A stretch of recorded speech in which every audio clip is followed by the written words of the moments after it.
Hello everyone, welcome back to IAS Cafe. My name is Priyanka. Let us begin with today's decoding session of the Hindu, 30th of November 2023. From our today's newspaper, we will first have a look on the Khalistan movement. Why?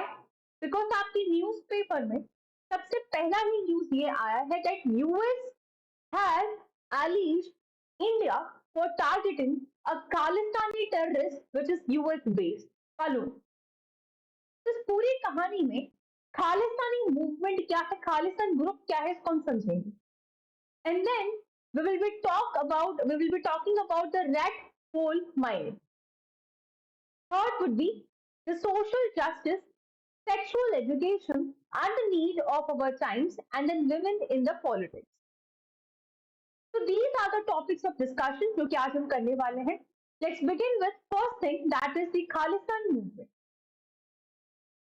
ये news में क्यों है ये तो अभी हमने देख लिया, बिकॉज यूएसए ने इंडिया पे एलिगेशंस लगाए हैं और उसके जवाब देखिए इंडिया ने आपके पास एक स्टेटमेंट जो है वो दिया है.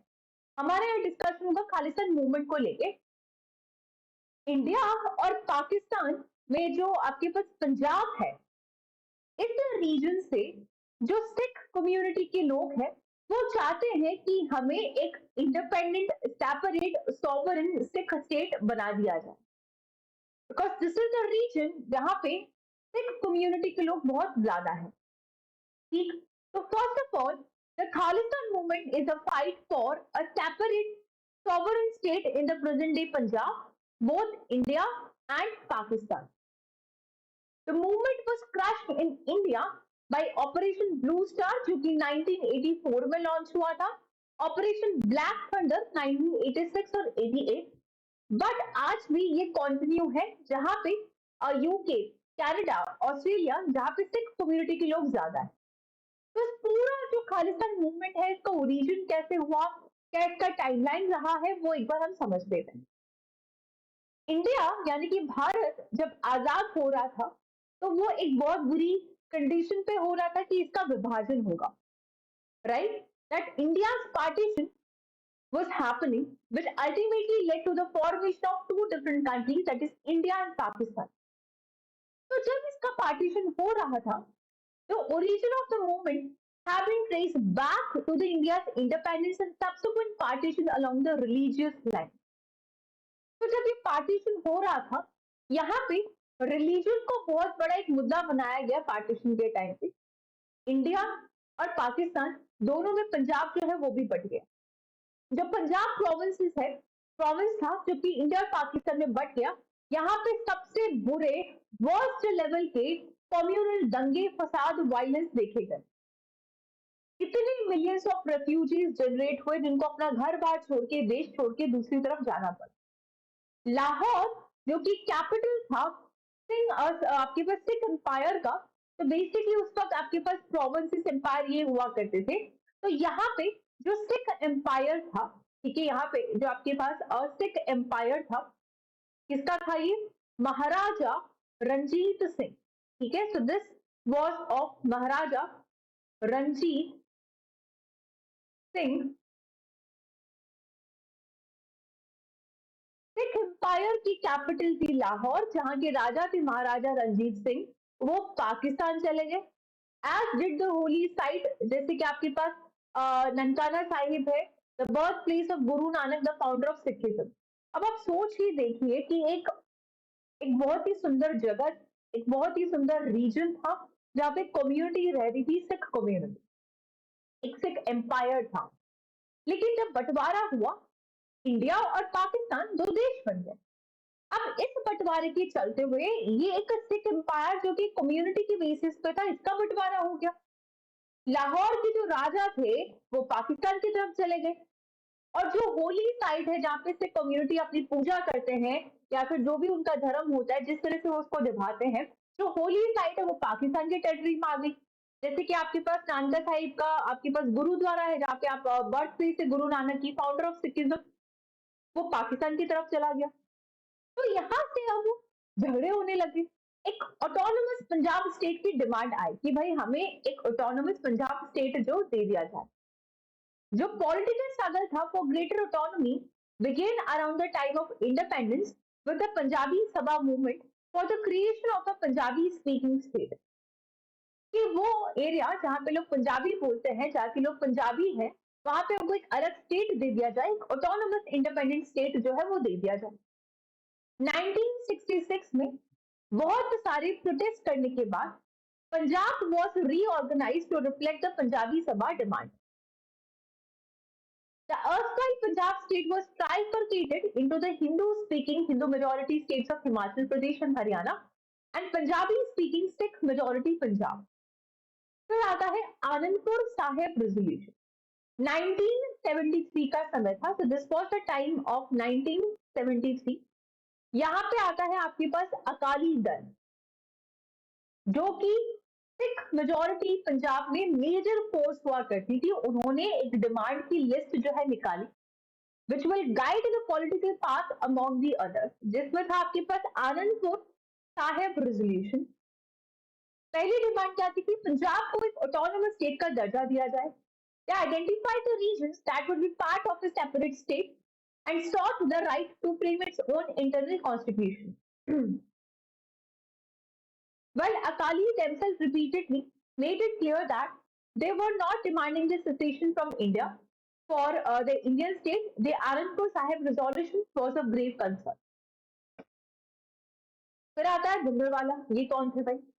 जनरल सिंह भिंडरवाला एक बहुत ही कैरिस्मेटिक लीडर थे, प्रीचर थे, जिन्होंने बहुत ही जल्दी एक सिख कम्युनिटी को रिप्रेजेंट करते हुए एक ऑथेंटिक वॉइस का जो दर्जा है वो संभाला, एक लीडरशिप जो उन्होंने ली in contrast to the Akali Dal leadership. ऐसा माना जाता है कि जो भिंडरवाला है, proposed up by the was propped up by the Sanjay Gandhi to stand against the Akalis for Congress political benefit। पर ये थोड़ा सा पॉलिटिक्स में हम नहीं जाएंगे। धर्म युद्ध मोर्चा 1982 के अंदर जो भिंडरवाला है, उन्होंने अकाली दल की जो है उसका सपोर्ट लेके सिविल डिसोबीडियंस मूवमेंट को लॉन्च किया, दैट इज धर्म युद्ध मोर्चा। गोल्डन टेम्पल में जाके छुप गए, directing the demonstrations and clashes with the police.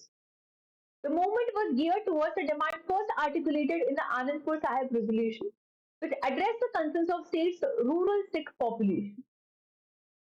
Amidst the growing religious polarization, the Bhindarwala's own harsh rhetoric against the Indira Gandhi's government declared the movement tantamount to the secession, secede कर दिया था। अब यहाँ पे बहुत ज्यादा violence हुआ।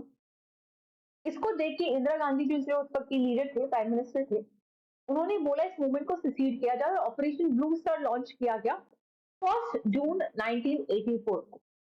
लेकिन उनको बहुत ज्यादा रेजिस्टेंस मिला भिंडरवाला और उनके आर्म सपोर्ट से। तो यहाँ पे army operation began larger and more violent than had been originally intended with the use of tank and air support. Bhindranwale जो है उनकी यहाँ पे मौत हो गई। गोल्डन टेम्पल को मिलिटेंट से छुड़ाया गया। It also galvanized the demand for the Khalistan. अब ऑपरेशन ब्लू स्टार के बाद में क्या हुआ? मूवमेंट सप्रेस किया, भिंडरवाला जो है उनकी मौत हो गई। अब क्या हुआ? 1984 में जो प्राइम मिनिस्टर है इंदिरा गांधी, उनके जो 2 बॉडी गार्ड थी इस कम्युनिटी के, उन्होंने ही उनका जो है डेथ की रीजन बनी। दे असैसिनेटेड द इंदिरा गांधी, जिसकी वजह से फिर से बहुत हाई लेवल पे कम्युनल वायलेंस हुए, where over 8,000 Sikh were massacred in the massive anti-Sikh violence। एक साल बाद जो सिख नेशनलिस्ट थे जो कि कनाडा में बेस्ड थे, they blew up an Air India flight जिसमें 329 लोगों की जान गई। Punjab saw the worst violence, becoming the hub of a long drawn out insurgency that lasted till 1995। The bulk of the population turned against the militants and India headed towards the economic liberalization। So what is the status of Khalistan movement today? आज के date में इसका क्या condition है? अभी तक पंजाब में peaceful situation है, लेकिन जो मूवमेंट है वो अभी कहीं ना कहीं है, मतलब ये धीरे धीरे जो है बढ़ रहा है। जो डायस्पोरा है, प्रीडोमिनेटली ऑफ द पीपल जो कि इंडिया में नहीं रहते हैं, who don't want to live in India। These people include many who remember the bad old days of the 1980s, and thus the support for Khalistan remains stronger there। The deep-rooted anger over the Operation Blue Star and the desecration of the Golden Temple continues to resonate with some in the newer generations of the Sikh. However, even as Bhindranwale is viewed as a martyr by many in 1980s, remembered as a dark phase, this has not manifested into tangible political support for Khalistan cause. So there is a small minority that is clinging to the past, and that small minority remains significant not because of the popular support, but rather because they're trying to keep up the political influence. Rat hole mining अभी काफी time से news में आ रहा है कि जो उत्तराखंड है वहां पे जो आपके पास तिलक्यारी टनल है वहां पे कम से कम 40 या फिर 41 जो वर्कर्स उनको बचाया गया with the rat hole mining. जो वर्कर्स वहां फर्स्ट गए थे उनको वहां पे बचाया गया, निकाला गया रैट होल माइनिंग के थ्रू। तो रैट होल माइनिंग क्या है? ये एक ऐसा मेथड है जिससे आप एक पतली नैरो जो आपके पास होल जैसी आपके पास माइंस होती है वहां से आप कोल का एक्सट्रैक्शन करते हो। इसको रैट होल का टर्म दिया गया बिकॉज ये बहुत ही छोटे छोटे, जिस तरह से चूहे गड्ढे करते जमीन में छोटे छोटे, उसी तरह से नैरो पिट डग होते ग्राउंड में। Typically they are large just enough for one person to descend and extract the coal.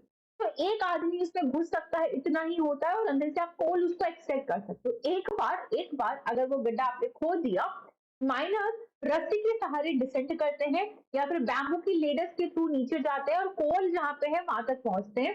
तो कोल जो है उसको मैनुअली इंसान अपने हाथों से एक्सट्रैक्ट करता है। जो टूल्स वो यूज करते हैं ज्यादा से ज्यादा बास्केट है, पिकैक्सेस है या फिर शॉवल्स। तो टाइप्स, एक होता है साइड कटिंग प्रोसीजर या फिर box cutting procedure. Side cutting procedure में क्या होता है कि बहुत ही नैरो टनल्स होती है, उनको खोदा जाता है। जो आपके पास ये जो पहाड़ी क्षेत्र होता है, जो हिल वाला साइड होता है, हिल की जो स्लोपी वाला एरिया होता है वहां पे बहुत ही नैरोली उसको खोदा जाता है और वर्कर्स उसमें जाते हैं, कोल सीम तक पहुंचते हैं, नैरोली उस कोल जो है निकालते हैं। मोस्टली मेघालय में है, वहां देखा गया है। बॉक्स कटिंग में एक रेक्टेंगुलर शेप की आप ओपनिंग बनाते हो जो कि 10 से 100 स्क्वायर मीटर की होती है, और थ्रू दैट एक वर्टिकल फिल जो गड्ढा खोदा जाता है 100 से 400 फीट गहरा। एक बार अगर आपको कोल सी मिल जाती है, the rat hole size tunnels are dug horizontally through which workers can extract the coal. अब चिंताजनक जो बात है वो क्या, व्हाट इज द कंसर्न? जो रैट होल माइनिंग है, यहाँ पे सेफ्टी को लेके, एनवायरमेंटल हजार्ड को लेके बहुत ही बड़ी एक कंसर्न सामने आ रही है। पहली बात, ये माइनिंग रेगुलेटेड नहीं है, मतलब इसमें सेफ्टी के मेजर्स क्या है, कुछ भी नहीं है। वेंटिलेशन क्या नहीं है, लोगों की अगर मौत हो जाती है तो उसमें कोई उनको सहारा मिलेगा, पैसा देगी सरकार, nothing. There is no regulation, structural support, safety gears for the workers, nothing is there. The process is not only the perilous for the miners but also detrimental to the environment. Workers की नजर से तो एक perilous है ही कि safe नहीं है, regulation नहीं है, जान जा सकती है। एनवायरमेंट को भी बहुत बड़ा खतरा, इकोलॉजिकल इश्यूज है। वाई? इससे क्या होता है, जो रिवर्स वहां का एसिडिफिकेशन होता है, आप लैंड को डिग्रेड कर रहे हो, पेड़ पौधे काट रहे हो, डिफोरेस्टेशन कर रहे हो, वाटर का पोल्यूशन कर रहे हो। ठीक, the acidic runoff from these mines are known as the acid mine drainage has been particularly harmful, degrading the water quality and reducing the biodiversity in the affected water body. So despite attempts by the authorities to regulate or ban such practices, they often persist because of economic factors, absence of viable alternative livelihood for the local population. तो वहाँ की जो local population है, कमाने का और कोई जरिया है नहीं, इकोनॉमिक फैक्टर्स है, पैसा इस मजबूरी, तो उनको यहाँ पे काम करना पड़ता है। रैट होल माइनिंग को बैन क्यों किया गया? नेशनल ग्रीन ट्रिब्यूनल ने 2014 के अंदर रैट होल माइनिंग को बैन किया बिकॉज ये अनसाइंटिफिक है, इसकी जो प्रैक्टिसेस है ये अनसाइंटिफिक है, it is not good for environment as well. बहुत सारे एक्सीडेंट्स है, बहुत सारे केसेस है जिसमें ये जो रैट होल माइनर्स या फिर वर्कर्स होते हैं नॉर्थ ईस्टर्न स्टेट में, इनकी मृत्यु यहाँ पे हो जाती है। 2018 में 15 जन आपके पास यहाँ पे इलीगल माइनिंग में इन्वॉल्व थे, वो अंदर फंस गए थे। सिर्फ 2 बॉडी को है वहां से रिकवर किया गया रेस्क्यू ऑपरेशन में, और बाकी सबकी वहां पे मौत हो गई। Another such accident took place in 2021 जहां पे 5 जन यानी कि 5 माइनर्स वहां पे फंस गए थे फ्लडेड माइन में। Three bodies were found before the rescue teams called off the operation after a month. Add to this environmental pollution caused by this method.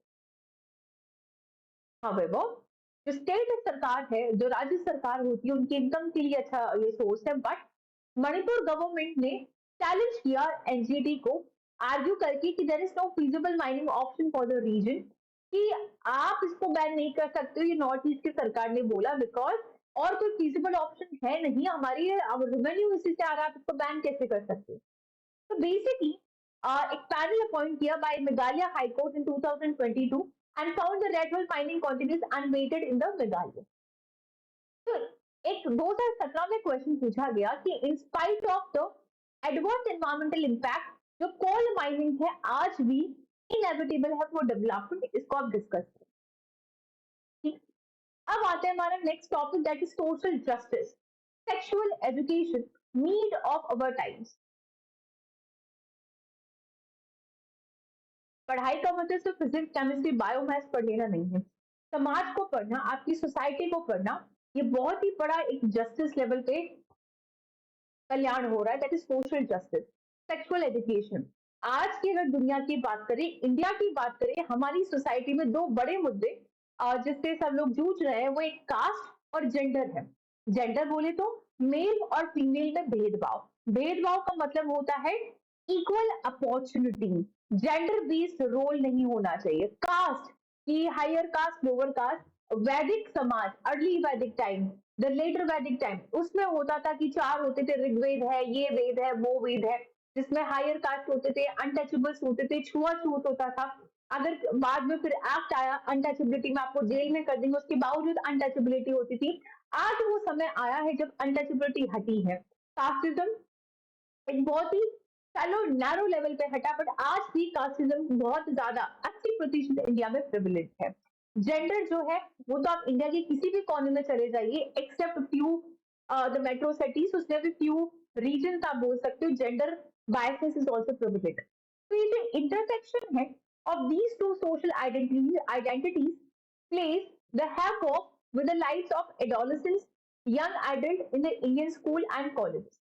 So there are frequent reports in the media on the caste conflict among the adolescent, young adult, as well as consensual sexual relationship between the adolescent adults of the different castes, inviting the criminal penalties and actions.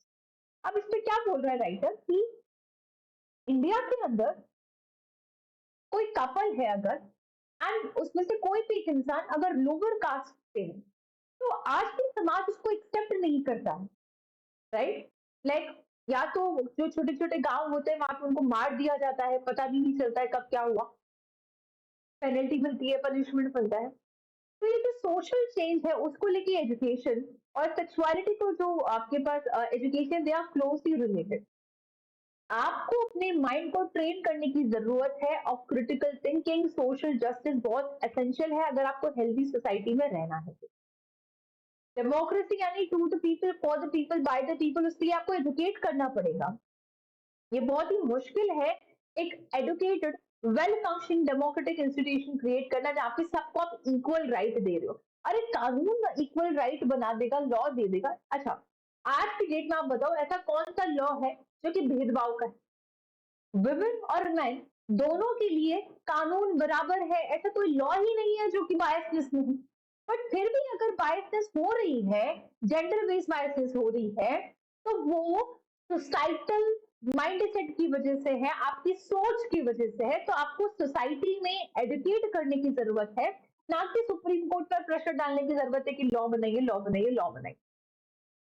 आप tradition को celebrate करने के नाम पे एक पूरी तरह से रेशियल प्यूरिटी पे एम्फेसिस कर रहे हो, कल्चरल वैल्यू को प्रोटेक्ट कर रहे हो, only leads to the majority being dominant and aggressive towards the weak. तो ये जो आप ठीक है, आप अपना कल्चर फॉलो कीजिए, लेकिन कल्चरल प्रैक्टिसेस के नाम पे आज भी वही हो रहा है कि जो हायर कास्ट है वो वीकर सेक्शन को टारगेट किया जा रहा है। Electoral democracy encourages and establishes affirmative action of distributing opportunities for the depressed communities.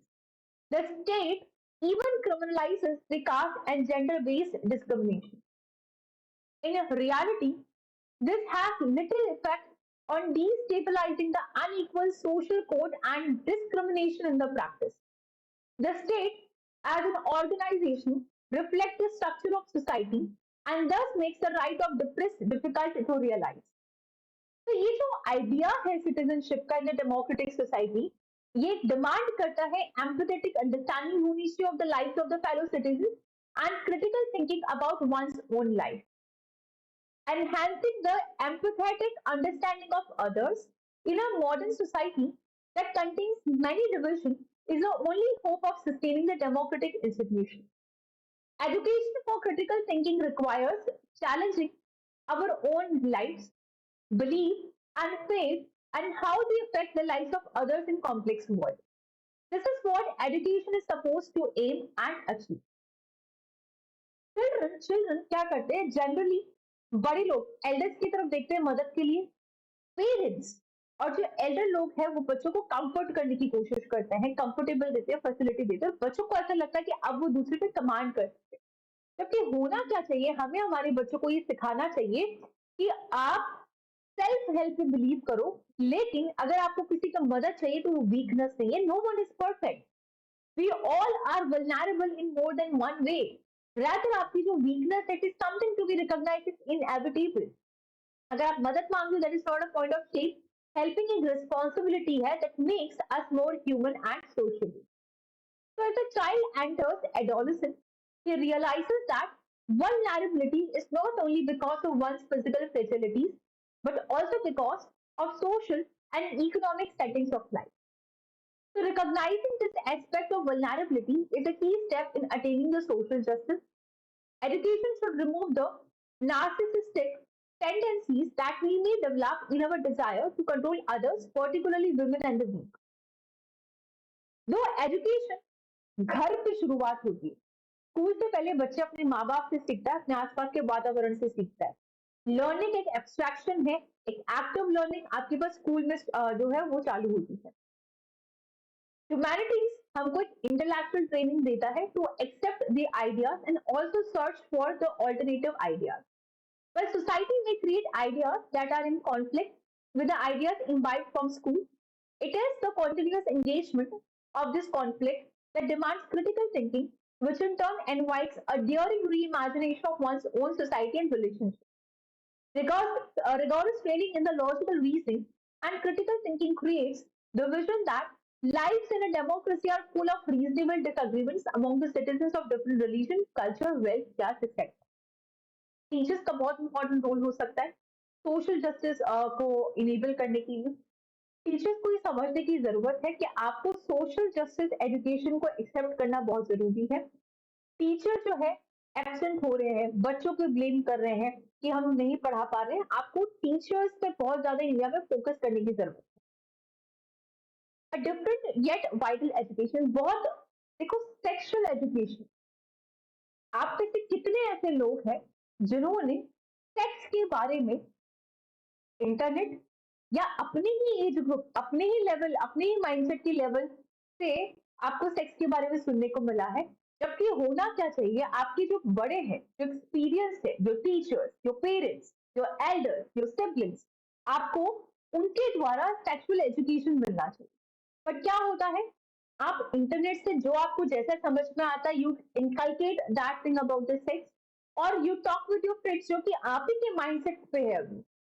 If you're in 10th standard, you're new, your body is changing, you want to ask the questions regarding sex, you're curious about it, but आपके पास या तो internet source है या फिर वही 10वीं कक्षा के छात्र छात्रा है जिससे आप बात कर रहे. अगर टीचर आपको उस वक्त एजुकेट कर दे, आपकी एल्डर्स एजुकेट कर दे, पेरेंट्स एजुकेट कर दे, तो बहुत सारी चीज है जो आपकी क्लियर हो जाएंगी. और जो फ्रस्ट्रेशन भरे लोग होते हैं, इंडिया में जो क्राइम होते हैं, वो कहीं ना कहीं रुक जाएगा. तो सेक्सुअल एजुकेशन एक इंपॉर्टेंट एस्पेक्ट है. More than providing the knowledge about healthy sexual development, sexual education prepares the student to respect their gender identities and interpersonal relationships. The importance of consent in sexual intercourse and the respect for personal boundaries, as well as the ability to stop the perpetrators of sexual abuse, are important aspects of sexual education. Calcutta high court का जो recent judgment है उसमें ये बताया गया, children have a right to access the sex education and sexual and reproductive health services. When education is right, it is but natural that sexual education is part of it, right? सरकार का support इसमें बहुत ज्यादा जरूरी है. Now coming to our next topic, women's political empowerment. बातें ज्यादा होती है, एक्शन कम है. चाहे पॉलिटिकल एम्पावरमेंट की बात करते हैं हमारे कंट्री में, वुमेन, पहले तो इसको इमेजिन करिए कि अगर आपके पास पार्लियामेंट है जहां पे कानून बन रहे हैं, वहां पे अगर 50% महिलाएं बैठी होंगी, तो आप सोच के देखिए इंडिया में कानून जो है कितने अच्छे लेवल पे आ जाएगा. बिकॉज कहीं ना कहीं सोसाइटी में जेंडर बायसनेस तो है. मर्द औरत को जिस गलत नजर से देख रहा है या फिर अपने से वीक समझ रहा है, तो वही मर्द जो कि वुमेन को इक्वल नहीं समझते हैं, वो अगर पार्लियामेंट में बैठे तो उनके लॉ में भी कहीं ना कहीं बायसनेस दिखेगी आपको. तो अगर वुमेन वहां पे बैठ जाए, 50% वुमेन हो, तो लॉ में ऑटोमेटिकली इक्वालिटी आएगी. अगर हम जुडिशरी की बात करें, तो वुमेन रिप्रेजेंटेशन द जुडिशरी, अगर कोई जज है, I am not blaming anyone, but just imagine अगर कोई जज है एंड द जज is particularly bias about the women, और उसके सामने कोई ऐसा केस आता है जहां पर उसको लग रहा है कि they need to be unbiased in giving a decision, but वो biased होगा तो women का अगेंस्ट डिसीजन सुनाएगा. बट जुडिशरी में वुमेन का नंबर बढ़ेगा, तो वहां पे आपका जो अप्रोच है कि इसको डील करने के साथ वो ब्रॉडन होगा. You will get the both perspectives from the male and the female. So similarly, political empowerment of women is generally possible with the two routes. The first is to reserve the seat for the women in the legislature by means of legislation. The second is to have the provision for the quotas for women candidates जो कि political parties में आना चाहते हैं. Example for both, आपके पास जैसे कि neighbouring countries में नेपाल है, बांग्लादेश, पाकिस्तान, इन्होंने ये रूट को अपनाया है. पाकिस्तान में 17% सीट जो है वुमेन के लिए रिजर्व है नेशनल असेंबली में. बांग्लादेश में 50 out of 350 seats are reserve. Nepal में 33%. तो आसपास की कंट्री से हमें ये सीखना चाहिए. द वर्ल्ड इन इंडिया, बहुत सारी कंट्रीज ऐसी हैं जहां पे there is no law mandating quotas for women, लेकिन political parties require to give a certain percentage of ticket to women candidate. Australia में 38% है, कनाडा में 31 है, साउथ अफ्रीका में 45 है, स्वीडन में 46 है. have no legislative backed quotas in their parliament. फिर भी यहाँ पे ये जो कंट्रीज है 30% से ज्यादा वुमेन यहाँ पे पार्लियामेंट में रिप्रेजेंट कर रही है. कोई एविडेंस नहीं है कि यहाँ पे कोटा या रजिस्ट्रेशन है, सिर्फ और सिर्फ यहाँ पे पार्टी टिकट वुमेन को मिल रहे हैं. Another route of reservation within the parties, आप उनको टिकट दे दीजिए which is equally effective for women's political representation. तो जो डिबेट है पॉलिटिकल रिप्रेजेंटेशन का, वो काफी लंबे टाइम से चल रहा था. रिजर्विंग 33% सीट पर women was passed in the upper house 9 मार्च 2010 में, लेकिन ये भी आपके पास जो है पास नहीं हो पाया. अल्टीमेटली एक्ट जो है नहीं हो पाया. अल्टीमेटली पंचायत जो लोकल गवर्नमेंट है वहां पे, बट अभी भी वहां पे हायर लेवल पे आया नहीं. तो इस साल का जो असेंबली इलेक्शन है उसके लिए यहाँ पे एक उम्मीद जो है हम लगा के बैठे हैं कि पॉलिटिकल जो रिप्रेजेंटेशन है उसमें वुमेन का जो नंबर है कहीं ना कहीं बढ़ना चाहिए. ठीक है, तो ये था आज का हमारा डिस्कशन. अगर आपको पसंद आए तो प्लीज हमें सपोर्ट कीजिए, हमारे चैनल को सब्सक्राइब करके. IAS कैसे, ये हमारा टेलीग्राम चैनल है, आप इस चैनल को यूज कर सकते हैं. कोई भी संदेह है, डाउट है, यहाँ पे आप हमें मैसेज कीजिए, हम आपको रिप्लाई करेंगे. Thank you so much.